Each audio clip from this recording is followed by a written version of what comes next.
warahmatullahi wabarakatuh. Waalaikumsalam warahmatullahi wabarakatuh. Kami dari kelompok 2 yang mempresentasikan hasil diskusi kami. Diskusi kami yaitu polusi air. Dalam kehidupan sehari-hari, makhluk hidup selalu membutuhkan air, termasuk manusia. Kita sangat membutuhkan air bersih untuk berbagai kegiatan antara lain minum, mandi, mencuci, dan lain-lain. Untuk lebih lanjut, ada video. Oke, kita putar videonya kelompok 2. Mohon tenang, kelompok lain tenang. Dari sini mungkin ada yang mau bertanya, silakan.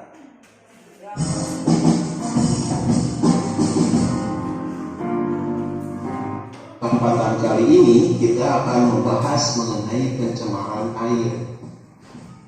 Dalam kehidupan sehari-hari, makhluk hidup selalu membutuhkan air, termasuk manusia. Kita sangat membutuhkan air bersih untuk berbagai kegiatan, antara lain minum, mandi, mencuci, memasak, dan sebagainya. Salah satu ciri air bersih adalah tidak tercemar. Air dikatakan tercemar apabila air itu sudah berubah, baik warna, bau, maupun rasanya.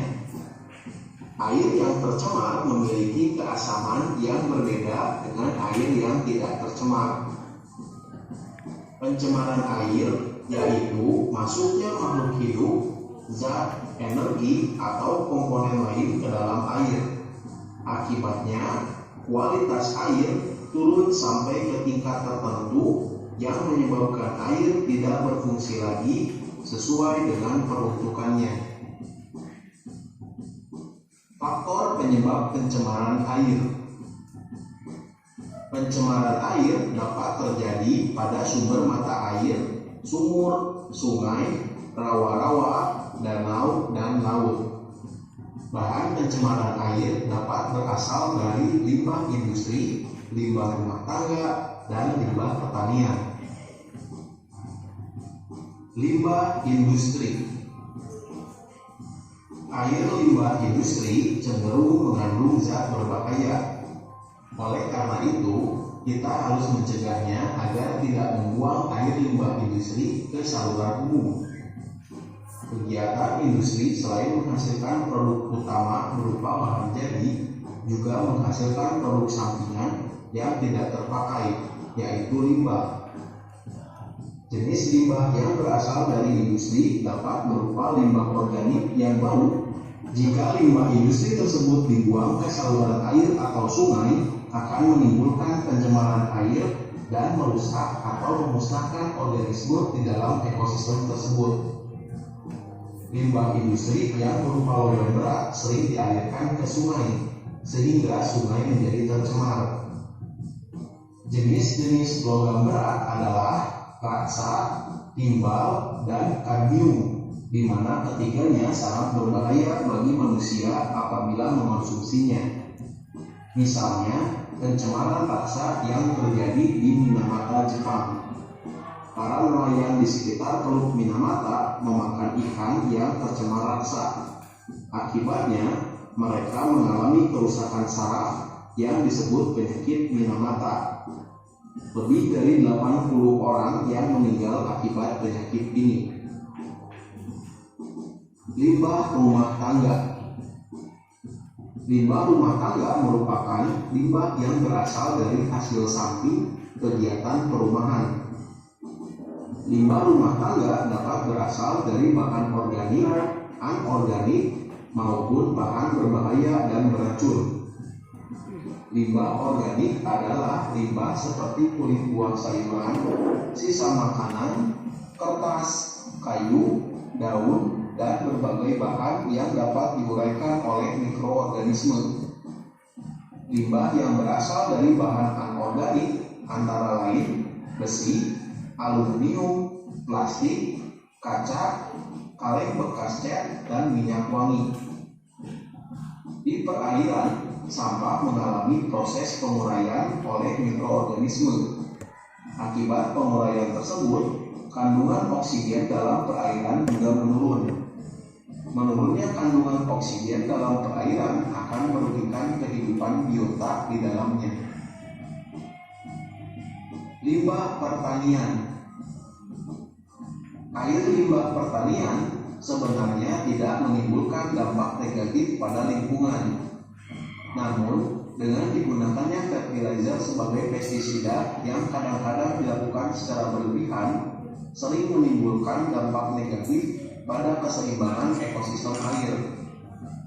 Pada sektor pertanian juga dapat terjadi pencemaran air, terutama akibat dari penggunaan pupuk dan bahan kimia pertanian tertentu seperti insektisida dan herbisida. 4.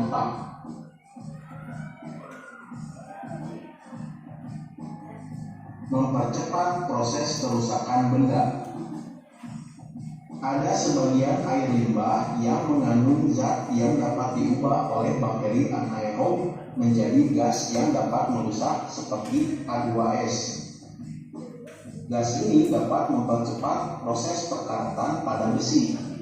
Agar terhindar dari hal-hal di atas, sebaiknya sebelum dibuang, air limbah harus diolah terlebih dahulu dan memenuhi ketentuan baku mutu air limbah.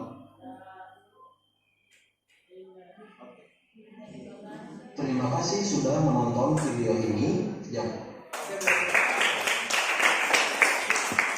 Oke, kepada kelompok lain dipersilakan yang mau bertanya untuk kelompok 2, kelompok 1, kelompok.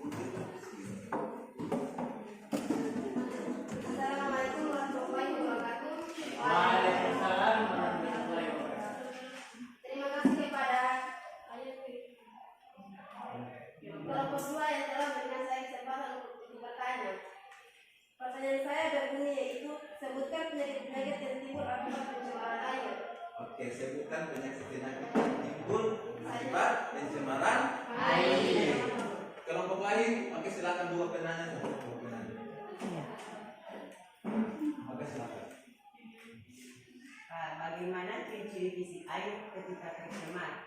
Oke, bagaimana sih ciri-ciri fisik air ketika dia tercemar? Tadi ada di video ya, sudah banyak.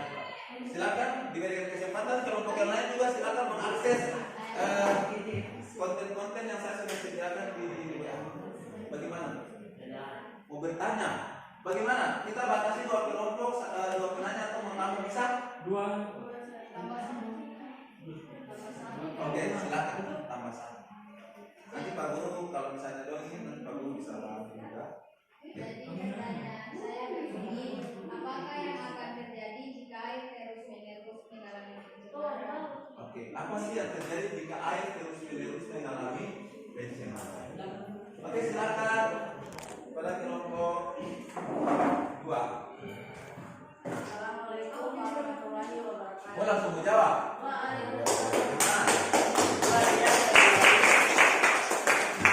Itu berarti sebaca materi, makanya kuasai.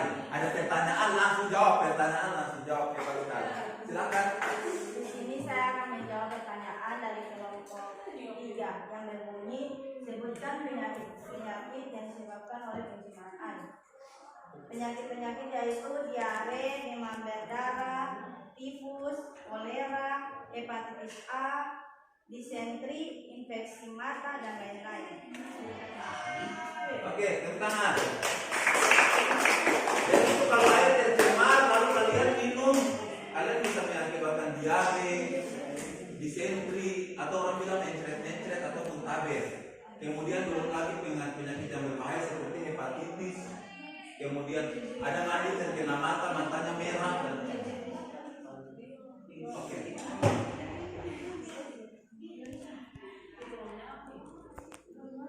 Kemudian di